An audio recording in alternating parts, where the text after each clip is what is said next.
In the next 9 sessions, we're going to go quickly through them. We're going to look at witchcraft in the Old Testament. We're going to again look at the biblical texts. We're going to look at practical examples. We're going to start with one here right now. But you know there's a lot of instruction, teaching, historical information of witchcraft in the Old Testament. You remember the encounter there with Moses and Aaron with the sorcerers in Pharaoh's court. God's snake, God's rod swallowed up all the others that were there. There were multiple rods that were thrown down by pharaohs, and that one snake ate them all. You remember Balaam? He was a very powerful soothsayer, a sorcerer from Pethor. We have also the witch at Endor that King Saul, we're going to cover a whole session on that, where King Saul asked the medium, a necromancer, to bring up Samuel from the dead. We also have Manasseh, the king who practiced witchcraft, introduced a lot of witchcraft into Judah in 2 Chronicles 33. And then Daniel, I feel sorry for Daniel. Tomorrow we're going to do a teaching out of the book of Daniel. I feel sorry for Daniel because right after he interpreted the dream in Daniel chapter 2, Nebuchadnezzar made him chief over all the sorcerers, magicians, soothsayers, all those guys. Can you imagine? He was made head over all those guys, and for the rest of the time he was in Babylon, even later on, the Bible says he was chief of the magicians and sorcerers. Can you imagine having to deal with all those guys day by day? I tell you, Daniel was very anointed by God to have to deal with all that nonsense there in Babylon. And Babylon is a center to this day of witchcraft. Look at all the different words. I didn't list them all here, but there's like 16 different words that the Old Testament will use to describe them. All the way from wizards and necromancers down to what they call familiar spirits. The King James uses that word, familiar spirits. We may talk about that a little bit later, but there's a lot of words that are being used to describe these servants of Satan. So I want to talk to you here in this 9th session about a porcelain Buddha. What about a porcelain Buddha? You've seen these. You've seen them at Chinese restaurants. You see people bring them home. They rub the belly, the Buddha, and gets you good luck and all that. But I tell the story, and this one was kind of personal because there was a man and his wife. They were close friends of mine. I was her supervisor at work at a company that I worked for here in town. Very hardworking people, and they not only did they work for this agency where I was, but they also served at night as the janitorial crew. They cleaned the offices there. And so one day she came in and she knew I was a Christian, and she asked me, she goes, "Can you please pray for my son?"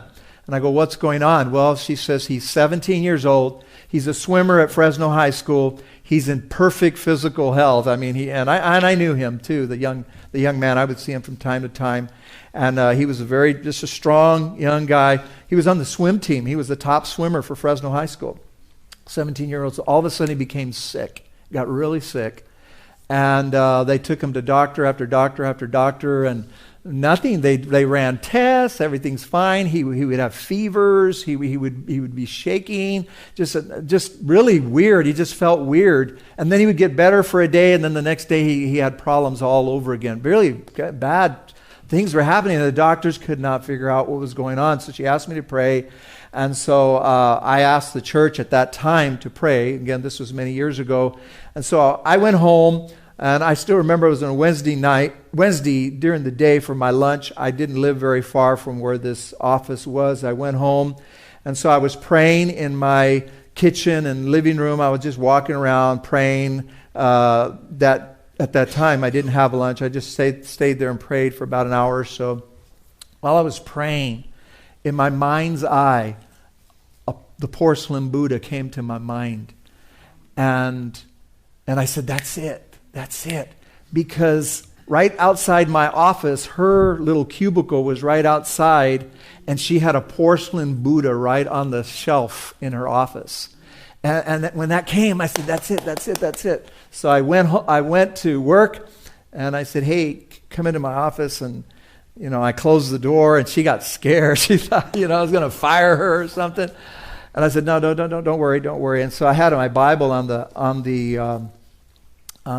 my desk, and I went over to Deuteronomy 7, and we're going to do a whole teaching on this in the next session. So I won't go to it. But anyway, I told her what it said there, that if you bring a cursed object into your house, you will become cursed like it.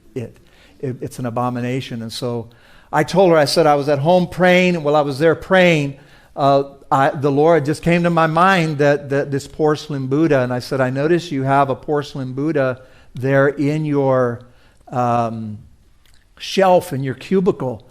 And when I said that, and I said, I think that's related to your son being sick. I think he was part of the janitorial crew, and I don't know what happened or how it happened. I go, but I think it's related. And so her eyes got really big. She didn't almost let me finish. She as soon as I finished saying that, she opened that door as fast as she could. And she told me this later. I went back about business, but she went and took that porcelain Buddha, and she walked. You could walk back maybe 20, 30 yards, and there was a back door, and there was this big trash bin in the back in the parking lot. And she took that thing and smashed it into 1,000 pieces.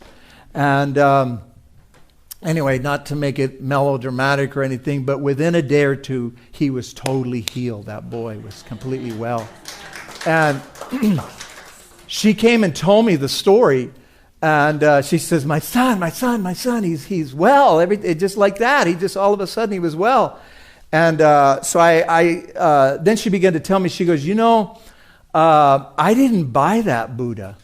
She said, the personnel director of our company, her office was right around the corner from where my office was, she gave it to me as a gift, like a birthday gift. And so, and I put it. And so what I want to say about that, sometimes these things, she didn't go out to buy it. It's innocently given as a gift. Somebody gives you something, some kind of a gift that has this behind it. And, all this stuff, you bring in these cursed objects into your house. And so we have to be very, very careful what we're bringing into our house. We must get rid of these things, burn these things, destroy these things, whatever we need to do to get that curse out of our house. None of us want a curse in our house. And so we want to get rid of these objects that come and bring these types of curses. I do believe that was supernaturally what was going on in this family, that it brought in this sickness into this her son's life. So anyway, praise God. The thing was busted. It was broken. And the son was totally healed. So we're going to talk a little bit more on Deuteronomy 7, verses 25 and 26. I have it quoted there. And in the next teaching, I want to talk about cursed objects. This is the number one area of involvement with me whenever I go to minister to anybody and I sense that there's a curse or there's witchcraft involved. This is going to be the number one. Maybe the most important teaching is going to be in this next session here. So let's stop right there for this